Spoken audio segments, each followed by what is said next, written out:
Alhamdulillah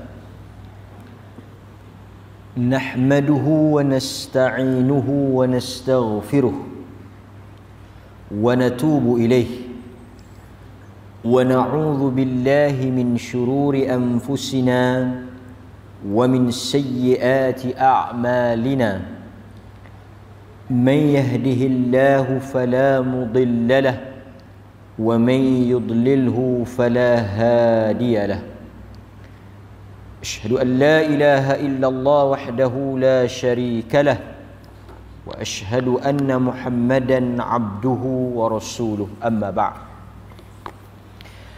Hadirin mukminin, tuan-tuan muslimin muslimat yang dirahmati oleh Allah Azza wa Jalla, bersyukur kita malam ini kita dapat menyambung semula pengajian kita daripada kitab Ad-Da' wa Dawa' yang dikarang oleh Al-Hafidh Ibn Al-Qayyim. Kuliah yang lepas, sebagai ingatan semula, kita menjelaskan huraian penerangan daripada Al-Imam Al-Hafidh Ibn Al-Qayyim, yang mana beliau menyatakan bahawa di antara penawar yang paling besar, yang paling mustajab adalah Al-Quran. Ibn Al-Qayyim membawakan dalil, di antaranya hadis Abu Sa'id Al-Khudri radhiyallahu anhu, yang mana Abu Sa'id telah merawat, meruqyah atau menjampi. Perkataan Melayu jampi, perkataan Arab ruqyah. Ruqyah itu maksudnya jampi lah. Dan jampi memang ada dalam Islam. Isi kandungan kepada jampi adalah Al-Quran dan hadis. Sebab itu apabila ada di kalangan orang Arab pada zaman Rasulullah mereka nak jampi, Nabi suruh baca, baginda nak dengar dulu. Baginda kata, baca, aku nak dengar apa yang kamu nak jampi. Tuan-tuan, Abu Sa'id Al-Khudri dalam hadis yang kita baca dalam kuliah yang lepas, beliau membacakan suratul Fatihah, yang mana dengan izin Allah lega kawan yang disengat itu, secara ringkasnya. Kemudian kata Ibnul Qayyim, beliau sendiri ketika tinggal di Mekah selama beberapa tahun, merawat dirinya dengan bacaan Al-Fatihah. Kata Ibnul Qayyim, beliau tak jumpa tabib, doktor yang boleh rawat apa yang dia alami.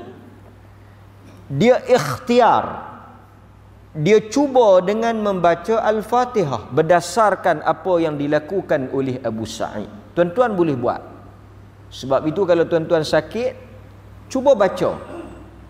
Sama ada tuan-tuan baca di air ataupun baca di anggota yang sakit, sama ada kita baca untuk diri kita sendiri atau kita baca kepada orang lain, salah satu daripada ayat-ayat ruqyah adalah suratul Fatihah. Tuan-tuan amal. Masalahnya, Ibnul Qayyim, kita dah sebut dalam kuliah yang lepas sedikit, apa masalahnya? Kata Ibnul Qayyim, ada orang baca Al-Fatihah dan jadi berhasil, berkesan benda tersebut. Ada orang yang amal, kata dia ramai orang yang amal, dan ramai orang yang dia pesan dan dia kongsi benda itu. Ada orang mari jumpa dia, dia petua, dia kata baca Al-Fatihah. Ada hadis yang sebut. Dan Alhamdulillah, kata Al-Hafidh Ibn Al-Qayyim, ramai daripada yang mencuba dengan rawatan Al-Fatihah, akhirnya mereka lega dan sembuh daripada penyakit yang kena pada diri mereka. Tetapi kata Al-Imam Ibn Al-Qayyim, ada juga orang yang baca Al-Fatihah tetapi Al-Fatihah itu tak menjadi. Al-Fatihah itu tidak menyembuhkan apa yang dia sakit, tak menghilangkan apa masalah yang menimpa dia. Maka Ibnul Qayyim rahimahullah, dia memberikan suatu huraian yang menarik, iaitu apabila kita membaca sesuatu ayat, membaca sesuatu doa yang diajar oleh Rasulullah, jika benda itu tidak berhasil dan tidak berkesan, ketika itu kata Ibnul Qayyim, kita kena melihat kepada diri kita. Dan malam ini tuan-tuan hadirin mukminin, kita nak bahas apa sebab bacaan kita tidak menjadi.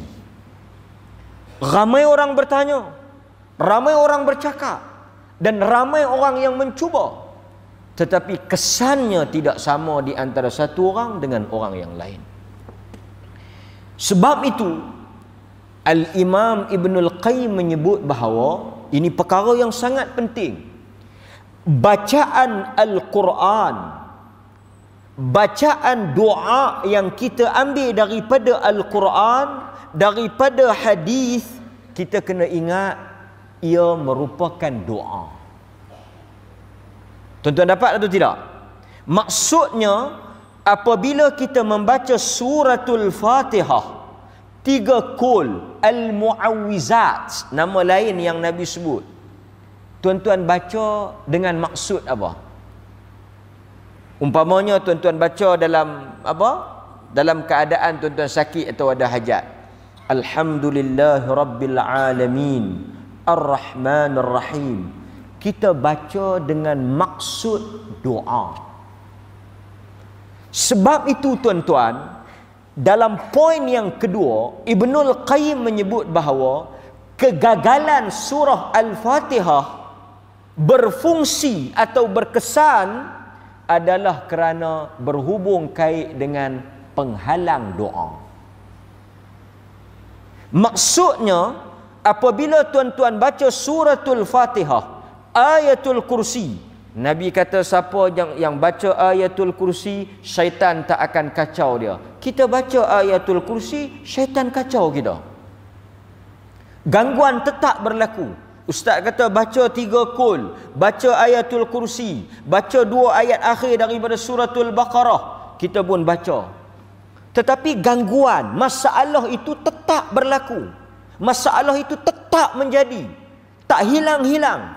Maka tuan-tuan kena ingat, bacaan yang kita baca tadi dalam rangka, dalam bentuk, dalam maksud, ia sebagai doa.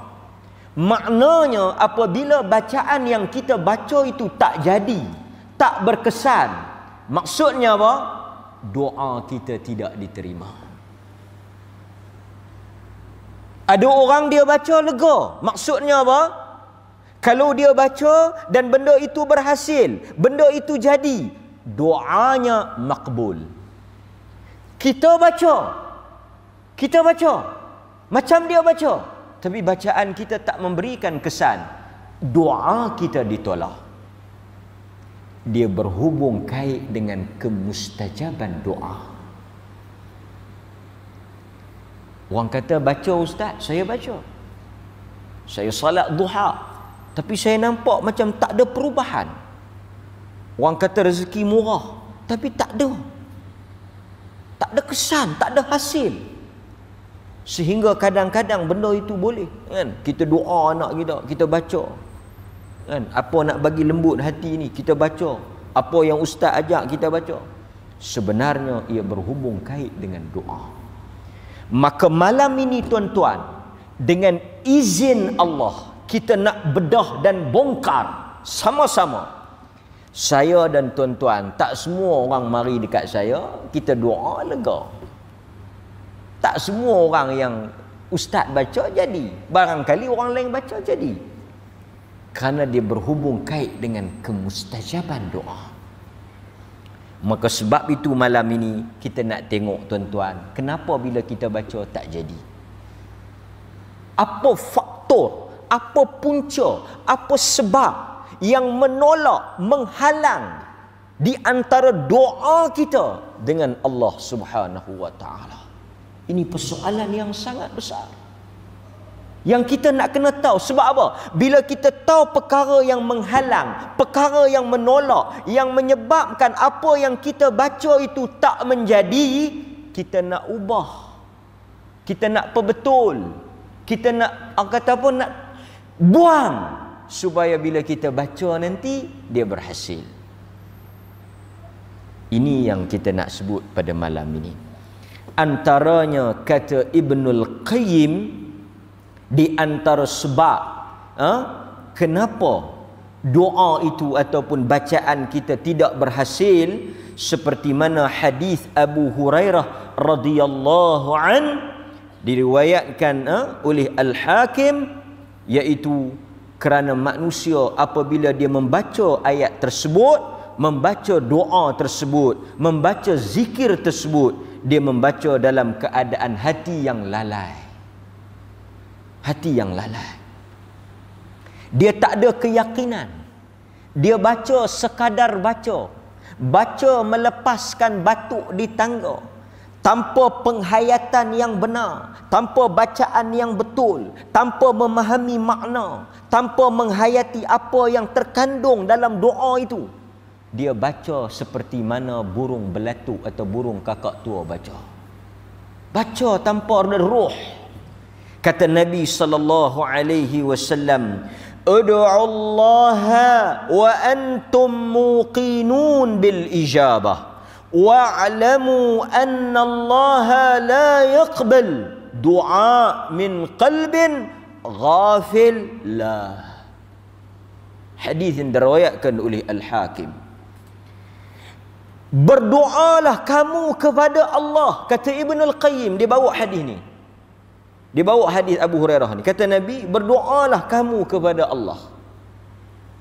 Maksudnya bila tuan-tuan baca Fatihah tu, baca 3 kul tu, baca ayatul kursi tu, baca masa tu doa tu. Cuma kadang-kadang kita tak perasan, bacaan itu sebenarnya doa. Dalam keadaan wa antum muqinuna bil ijabah, kamu kena yakin betul-betul Tuhan akan terima. Ramai orang dia baca dalam keadaan 50. Dia kata bacalah, dah orang suruh baca. Dia tak confident. Dia kata nak jadi ustaz, doktor pun kata dah tak ada harapan nak. Kita kata baca, tidak ada mustahil bagi Allah. Kun fayakun. Baca. Tak apalah, saya bacalah, kita bacalah, dah ustaz kata baca, kita bacalah. Tapi kalau ikutnya memang tak boleh nak buat apa. Itu akal, ketentuan manusia. Sebab itu nombor 1, wa antum muqinun, kita kena yakin. Masa baca tu kita kena yakin. Yakin ni hanya kita dengan Tuhan saja. Ada orang di mulutnya dia baca, di mulutnya dia sebut, tetapi mari kepada hati dia, i'tiqad, dia tak yakin. Kita nak tahu mana yakin tak yakin? Apabila mari kepada suatu perkara, dia tak yakin Tuhan boleh. Apabila dia terpaksa buat benda yang Tuhan haram. Ramai orang dalam bab ini dia tak yakin. Kita kata benda ni Tuhan tak bagi, benda ni haram, benda ni salah. Dia kata kalau kita tak buat macam ni memang kita tak boleh, ustaz. Di mana antum yakin? Di mana keyakinan antum dengan Allah? Di mana keyakinan anda semua dengan Allah? Apabila anda mengatakan kalau kita tak buat benda ni salah, memang kita tahu salah. Tapi kalau kita tak buat, ustaz, tak ada harapan, tak ada peluang untuk kita dapat. Maksudnya ketika itu Tuhan sendiri tak menentukan apa yang kita dapat, tapi kita dan pilihan kita. Sebab itu orang beriman, dia tahu kalau bukan rezeki dia, dia berjuang, bertarung macam mana pun, kalau bukan Tuhan tulis untuk dia, dia tak dapat. Itu maksud yakin. Kalau dia tak dapat, itu semua urusan Tuhan, dia usaha. Tapi untuk dia langgar apa yang Tuhan larang, itu bukan sikap orang beriman. Dia percaya. Dia kata kalau hang betul sangat, hang lurus sangat, tak mungkin hang boleh berjaya. Dunia ini bukan tempat untuk orang yang lurus. Dunia ini bukan tempat untuk orang yang jujur. Dunia ini bukan tempat untuk orang yang baik. Astaghfirullah. Macam mana kata-kata, perkataan yang seumpama dengan itu boleh keluar daripada mulut orang yang beriman? Dunia ini bukan tempat untuk orang baik-baik. Maksudnya kalau hang nak hidup di dunia, kalau hang nak berjaya di dunia, hang tak boleh jadi baik. Kalau hang baik, hang tak sesuai dan hang tak akan berjaya. Kita yakin kalau kita buat apa yang Tuhan suruh, janji Tuhan dia tak pernah mungkir. Orang boleh berjanji tapi dia belum tentu boleh tunai. Tapi Tuhan, innallaha la yukhliful mi'ad. So kita kena yakin, full confident, antum muqinun. Okey. Tuan-tuan, ni sikit pengumuman. Kereta putih, tak dinyatakan jenis apa, kereta putih PFA 9881, minta alihkan kenderaan anda kerana menghalang ada orang nak keluar. PFA 9881. Okey ya? Terima kasih. Yang kedua kata Nabi, wa'lamu anna Allah la yaqbal. Tuan-tuan jangan tulis pula nombor tu. Bukan boleh kira sangatlah. Dalam kita duk sebut doa tulis esok pi. Esok hari apa? Rabu ada tak? Kalau jawab jam. Orang masjid Rabu tak ada ustaz, hari Khamis. Dalam duk depan boleh jawab lagi. Wa'lamu anna Allah la yaqbal. Sesungguhnya ketahuilah oleh kamu bahawa Allah tidak menerima doa daripada hati yang ghafil, hati yang lupa, lalai, ghafilun. Lahwun apa makna lahwun? Hidup ini la'ibun wa lahwun. Lahwun ni main-main. Salah satu daripada sebab Tuhan tolak, bacaan itu tak naik kepada Tuhan apabila ketika dia baca dan dia mohon itu dalam keadaan hati dia lalai dan hati dia lupa, hati dia main-main. Sebab itu doa dia bukan majlis, doa dia bukan upacara, doa bukan adat istiadat, doa adalah permohonan. Doa ni permohonan. Sebab itu diperlis, kita bebas bagi tuan-tuan doa. Doa apa yang tuan-tuan nak doa. Tuan-tuan ada hajat, selesai daripada salat, doalah tuan-tuan nak doa. Masjid tak larang.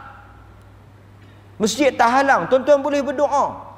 Imam ada masalah dia, ada perkara yang dia hajat, dia nak doa. Tuan-tuan, imam ada masalah, tuan-tuan ada masalah, imam ada hajat, tuan-tuan ada hajat, doa. Kita galakkan tuan-tuan doa. Tak ada masalah nak doa. Doa nak angkat tangan boleh, tak angkat tangan boleh. Tak ada, doa. Lepas daripada semayang, doa. Ada orang kita tengok lepas semayang dia bangun sebab dia dah doa dalam semayang. Dalam semayang dia dah doa, lepas tu dia balik. Urusan dia. Kita kata pasal apa hang tak doa? Alhamdulillah, tadi dah doa dalam semayang. Ataupun dia kata alhamdulillah tak ada benda besar lagi dia nak doa. Tak apa, itu urusan dia. Doa ini individu antara dia dengan Tuhan. Maka sebab itu tuan-tuan, kita jangan kadang-kadang kita doa kita tak tahu apa yang kita minta, selalu kita amin. Amin apa? Apa yang kita amin? Kita kadang-kadang kita tanya, kita amin apa? Lepas itu selalu kita buat kadang-kadang kita minta tanya makmum, imam baca apa? Kita doa amin tu imam baca apa? Kita tahu doa imam. InsyaAllah ustaz, imam dia takkan minta hak tak elok. Lepas tu kita percaya atas percayalah ustaz. Lama mana dah dia jadi imam dia tahu. Kadang-kadang imam kita ada hajat ni tau. Kita doa. Bukan tak boleh doa, doa masing-masing. Nabi SAW bila dia doa, dia ada hajat, dia doa, dia minta. Kita ada hajat, kita doa. Saya muda, sihat.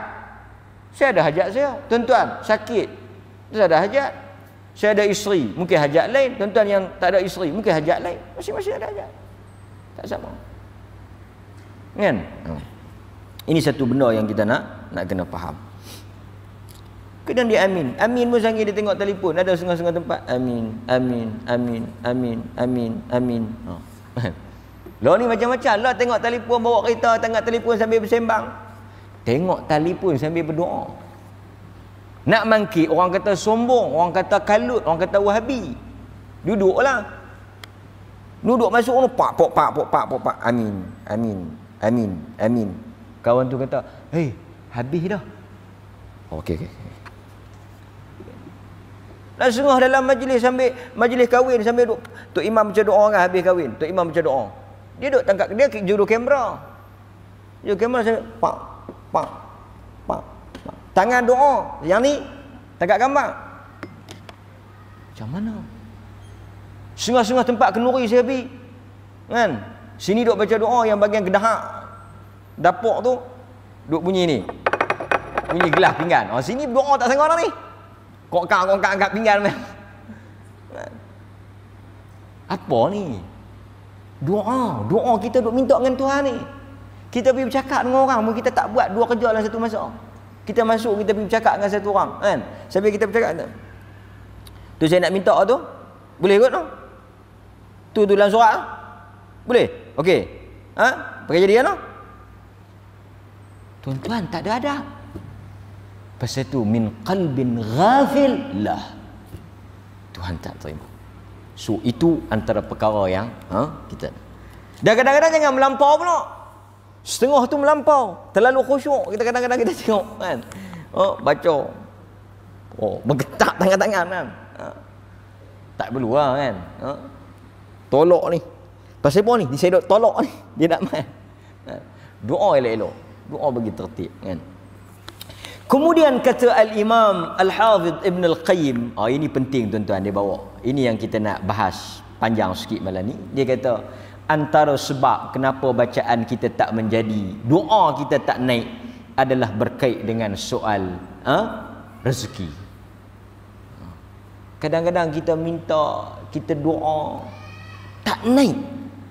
Kata Nabi sallallahu alaihi wasallam dalam hadis yang diriwayatkan oleh Al-Imam Muslim.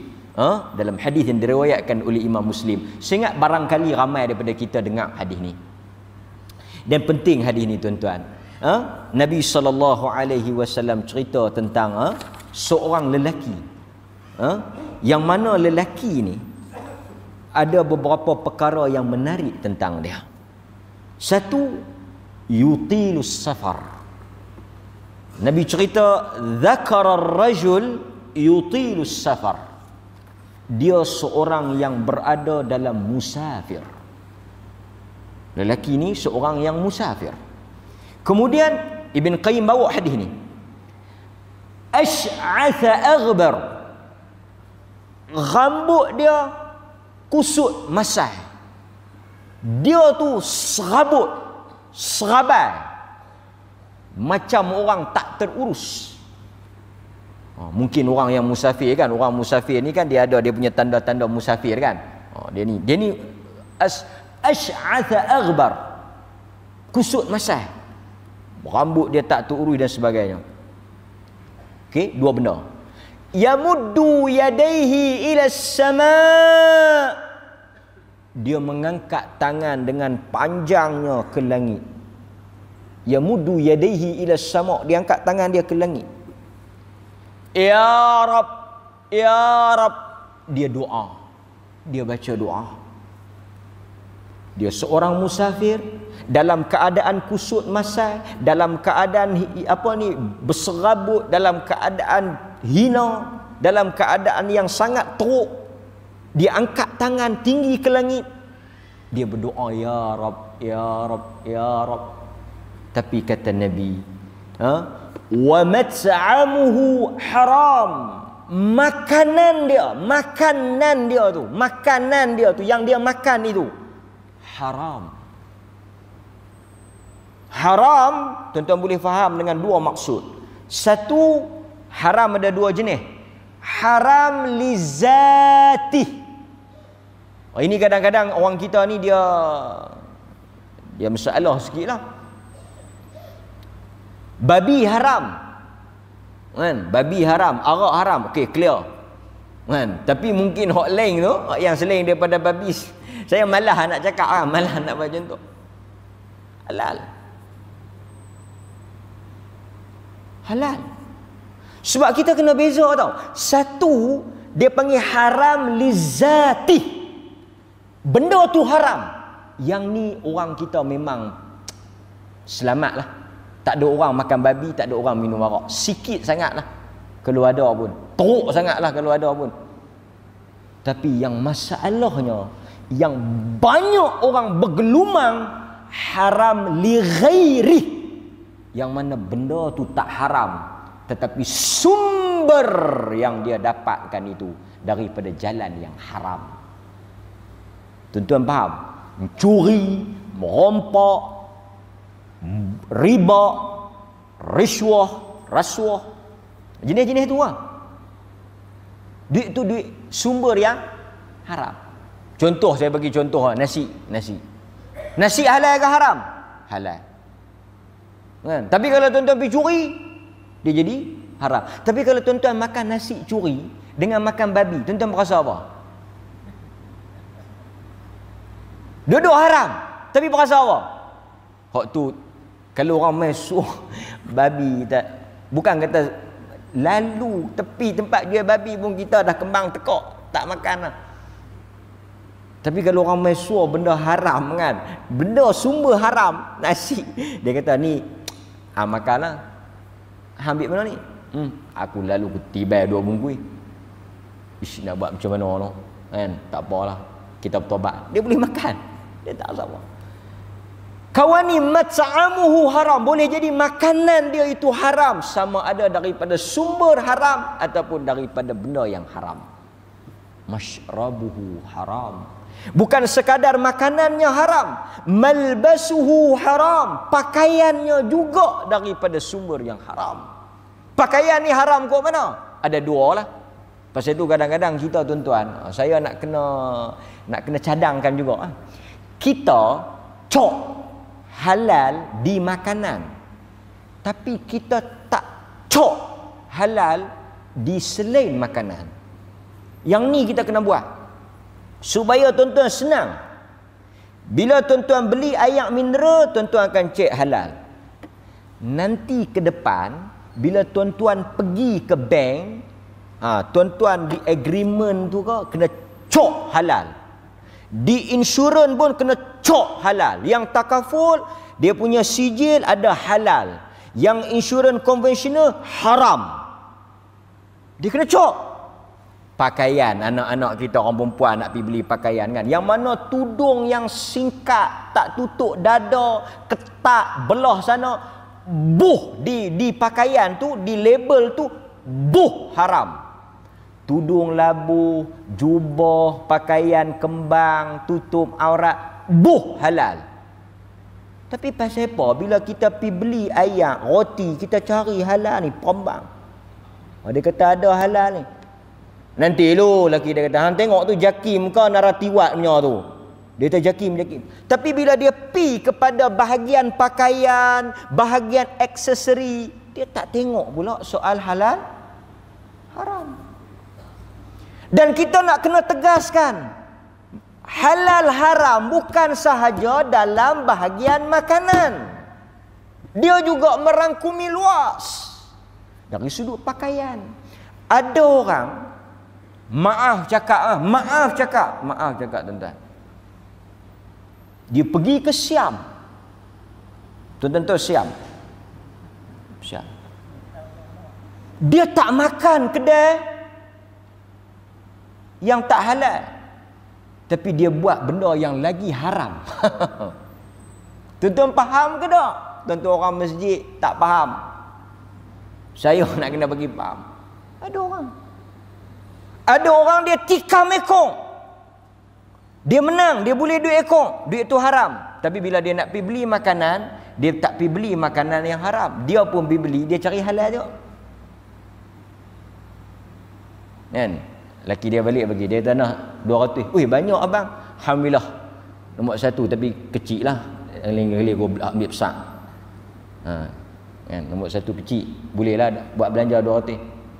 Bini kata okey, kita masih makan sedap kita minggu ni kena. Hang nak pergi pasar raya tu, hang peringat sikit ni banyak duk heboh apa semua ni, tak ada cok halal. Hang cari hak yang ada halal tu.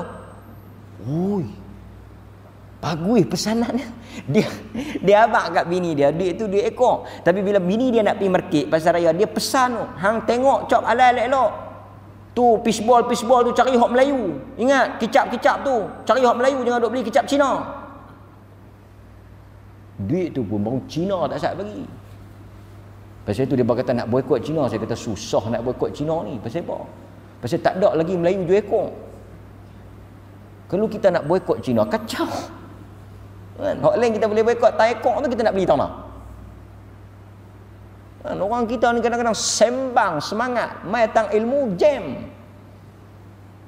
Kan? Ini satu bab. Malbasuhu haram, pakaian dia haram, wa ghuziya bil haram, dan dia diberi makan, memberi makan dengan perkara yang haram. Fa anna yustajabu lizalik, bagaimana Tuhan nak menerima doa dia? Sebab itu tuan-tuan, di antara penghalang yang menyebabkan bacaan kita tak jadi, yang menyebabkan doa kita tak naik, zikir kita tak berkesan, orang lain baca jadi, orang lain minta kena, orang lain minta berhasil, maitan kita ni jam, dia blok. Pasal apa? Kita nak kena muhasabah, nak kena bongkar, nak kena check.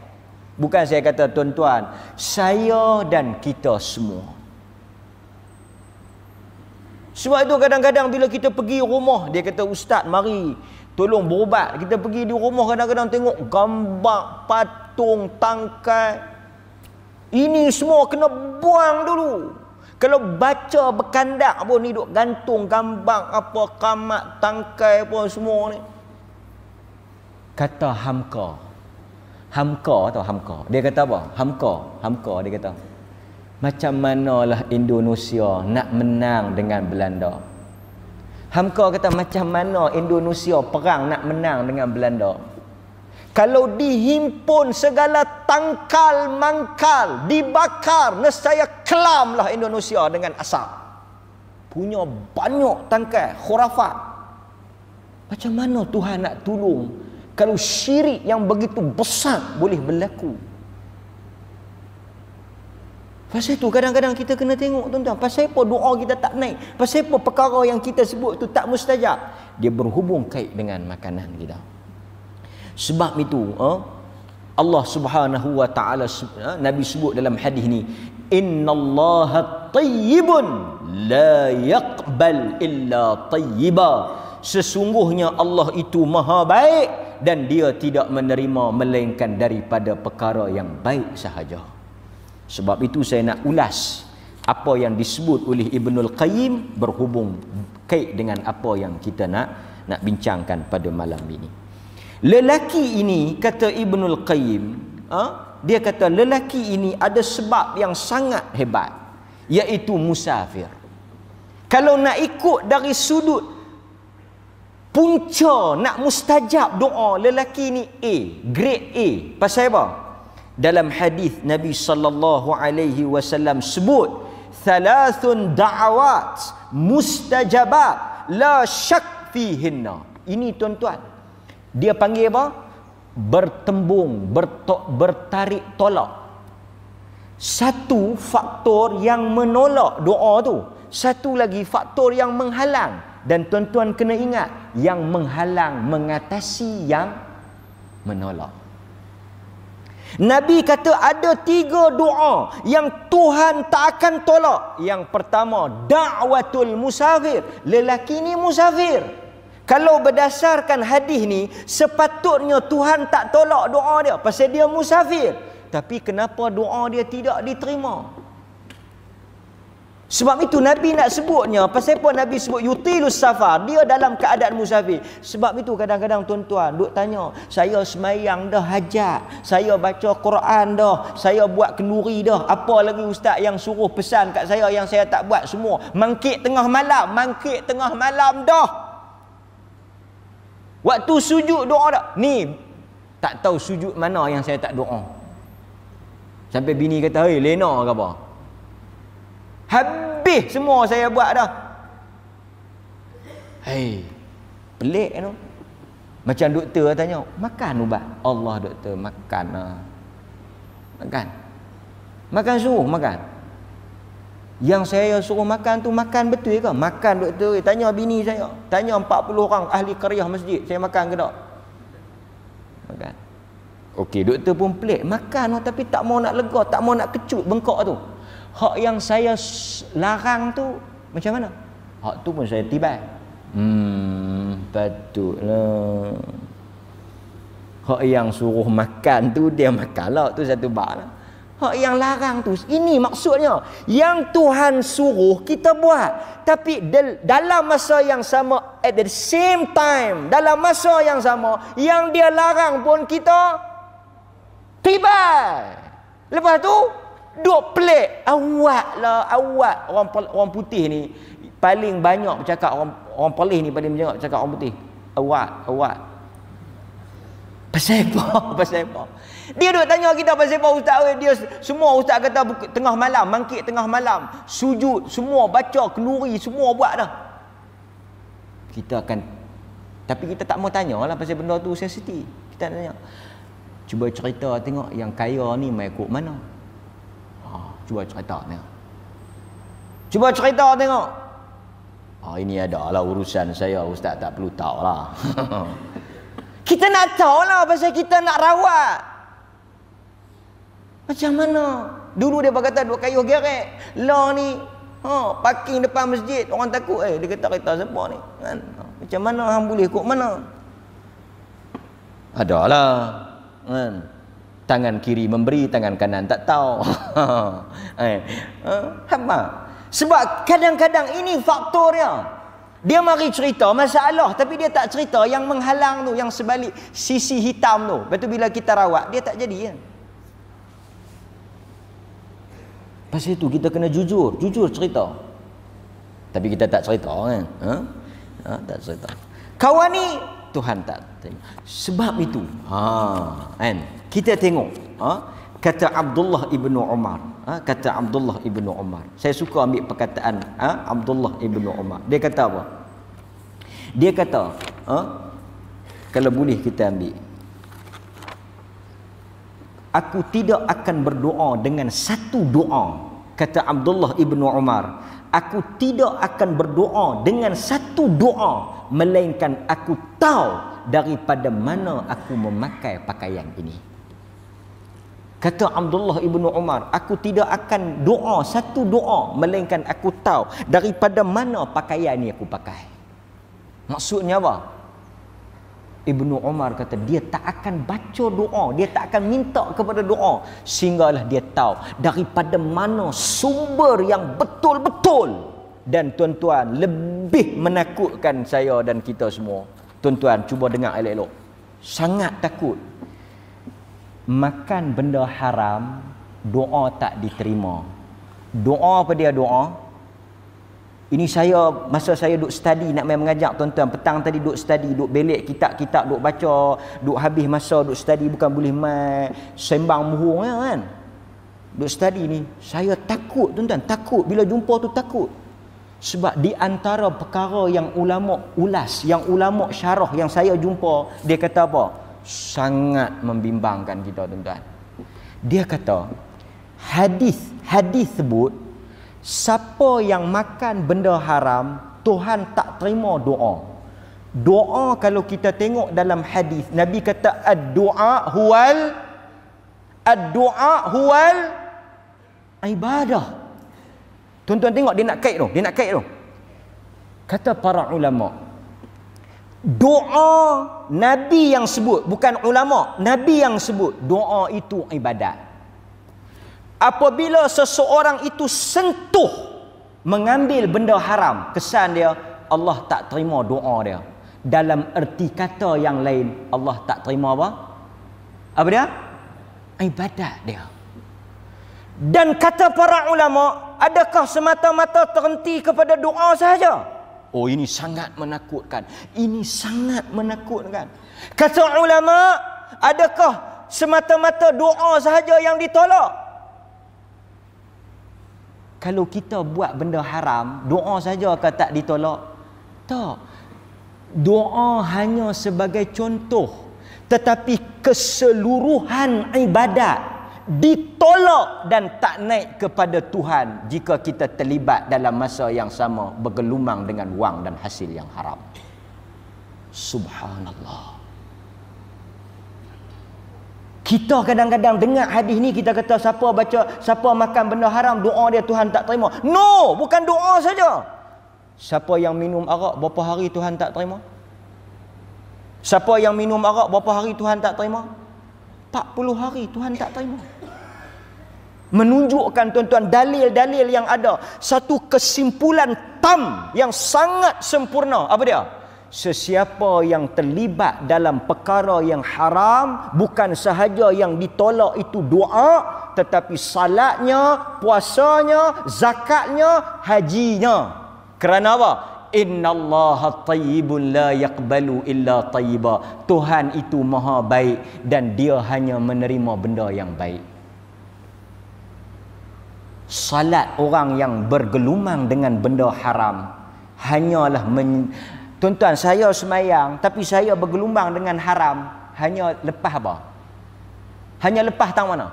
Lepas dari sudut kefarduan. Satu orang dia tanya, ustaz, ni Nabi kata, dia bukanlah minum arak tapi dia nak tanya, dia nak faham. Dia kata Nabi kata siapa yang minum arak 40 hari tak payah semayang. 40 hari bukan tak payah semayang, 40 hari Tuhan tak. Soalan dia, nak kena semayang ke tak? Kita kata kena semayang. Pasal Tuhan bukan kata tak payah semayang. Tuhan kata tak terima. Dah tak terima tu semayang buat apa?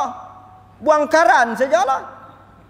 Dah, dia bukan masalah buang karan. Dia ibadat, dia ada dua. Satu, mengangkat kefarduan, bara'ah. Maknanya bila kita semayang tu hanya menyelesaikan apa yang wajib. Tapi dari sudut pahala, dari sudut ganjaran, nothing. Tak ada apa. Hang kena semayang. Pasal apa? Pasal apa hang kena semayang? Pasal benda tu wajib. Cuma tak mau bagi berdosa. Tapi dari sudut pahala tak dapat. Tak apa, dia kata janji tak masuk neraka. Jangan main-main orang dia sembang pandai. Dia tak apa kalau kita masuk pun ustaz. Pasal apa? Ustaz sendiri sebut. Akhirnya kita akan keluar. Kita tak duduk dalam tu terus. Tuan-tuan, nampak? Sebab itu ada orang tanya Ibn Abbas, kalau tak silap saya. Orang tanya Ibn Abbas. Dia kata ada orang dulu, ada orang Ibn Abbas, orang tanya Ibn Abbas. Subhanallah. Berkait dengan benda haram. Orang tanya Ibn Abbas. Dia kata satu orang dia terlibat dengan benda haram. Lepas tu dia bertaubat. Tuan-tuan dengar elok-elok soalan dia. Satu orang dia terlibat dengan benda haram. Kita di Maibs ada tabung bara'atuz zimmah. Tuan-tuan boleh kalau nak buat tabung cuci duit haram.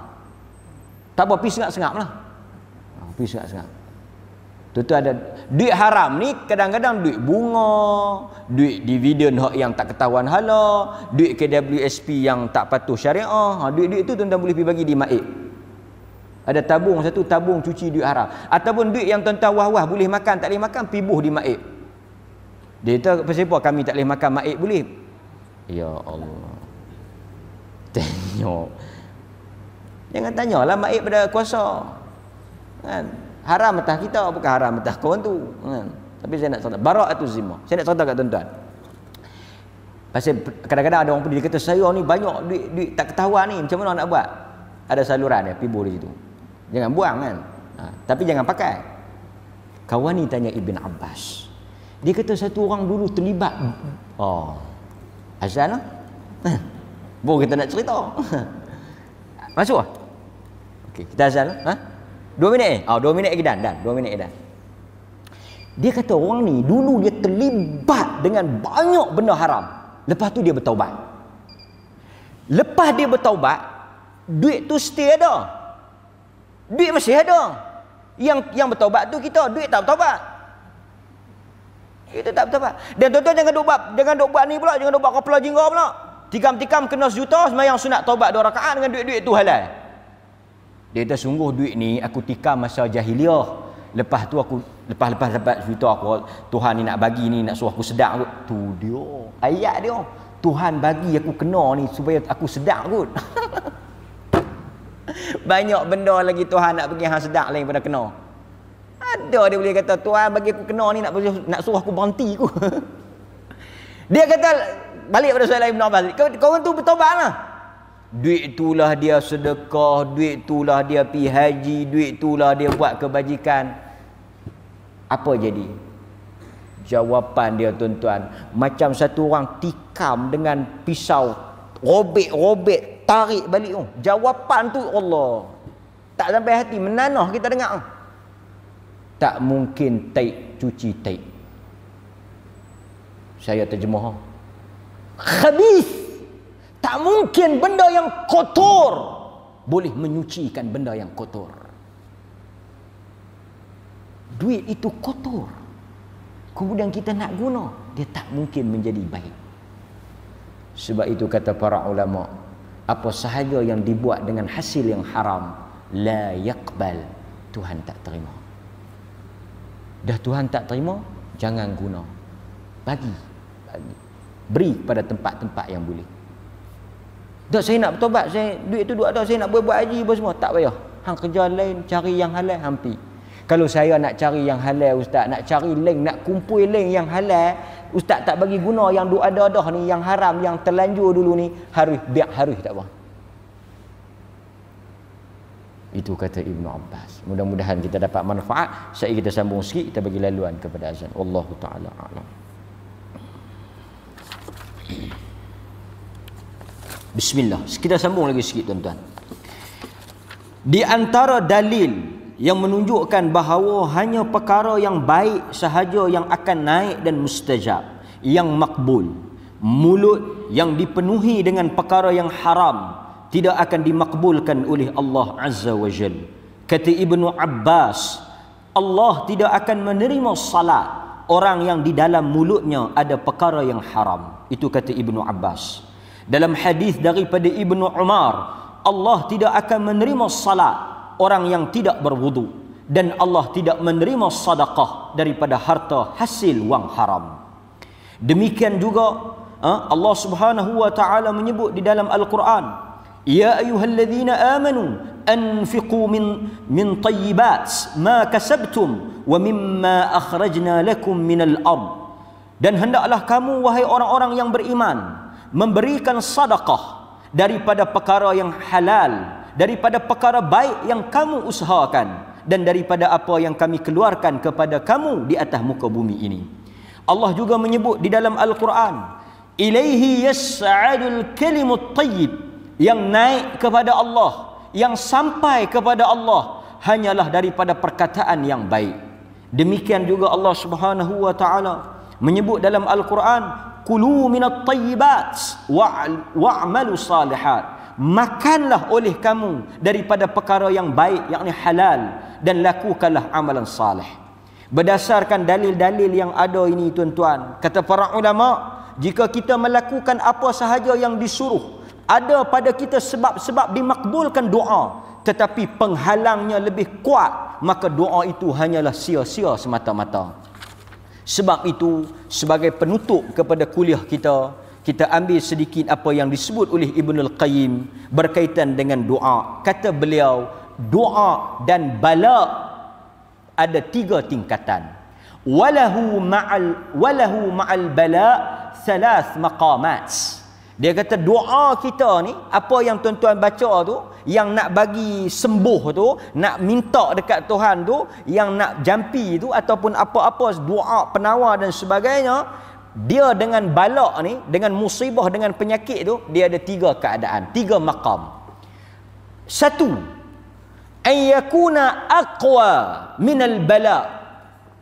Doa tuan-tuan, bacaan tuan-tuan, zikir tuan-tuan, wirid tuan-tuan lebih kuat daripada balak yang kena tu, maka balak tu akan ditolak.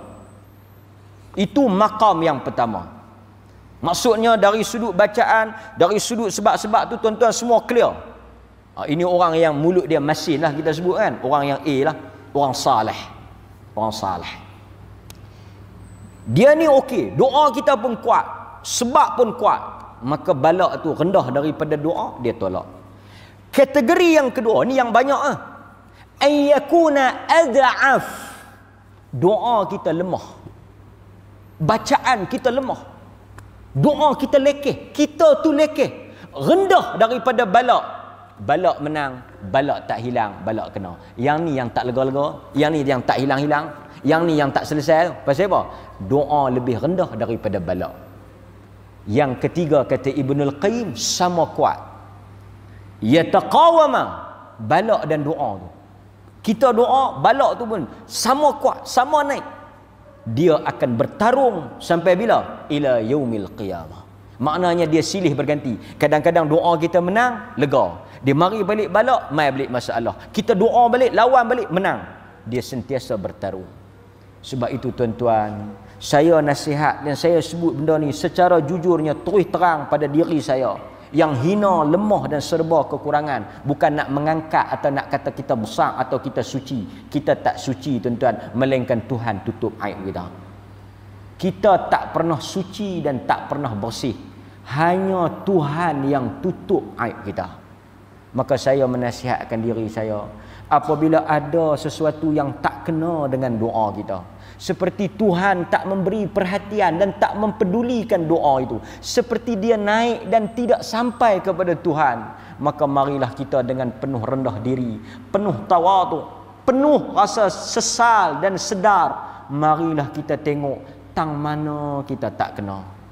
Mari tuan-tuan, mari, bukan kita nak sombong, bukan kita nak suruh tuding jari tengok orang. Berhentilah daripada perkara tersebut. Mari kita tengok tang mana tak kena. Di sisi Tuhan, apa yang dia nak, tidak ada yang boleh halang dia. Di sisi Tuhan tak ada aib dan tak ada kurang. Di sisi kita ada tak kena. Sebab itu, satu orang imam besar, Fudail bin Iyad, kalau tak silap saya, dia kata apa? Dia kata, dia sebut nah, ni tuan-tuan boleh cek. Apabila aku tengok anak aku jadi taat, ada, ini kata Fudail bin Iyad. Tuan-tuan tengok perkataan dia.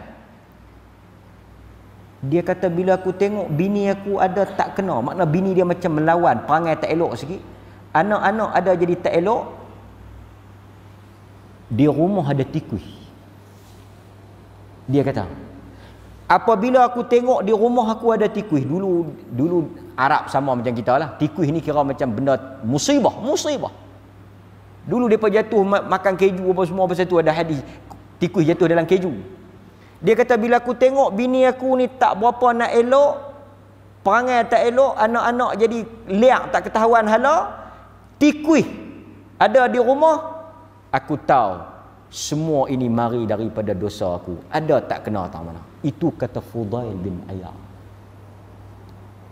Tuan-tuan, orang besar hebat macam tu, dia tengok tikus dalam rumah dia, dia tahu dia tak mai saja-saja, melainkan ada benda tak kena yang dia buat.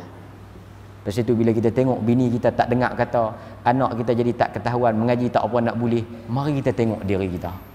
Mari kita renung, mari kita muhasabah. Ada sesuatu yang mungkin salah kita menyebabkan, pasal benda tu dia tak jadi secara tiba-tiba. Tuan-tuan, tak ada dalam hidup kita kebetulan. Tak ada. Tak ada benda yang jadi secara kebetulan. Semuanya ada sebab dan musabab. Mudah-mudahan Allah rahmat saya dan tuan-tuan semua. Allah berkat kita, Allah pelihara kita. Sallallahu ala nabiyyina Muhammad wa ala alihi wa sahbihi wasallam. Walhamdulillahirabbil alamin. Assalamualaikum warahmatullahi wabarakatuh.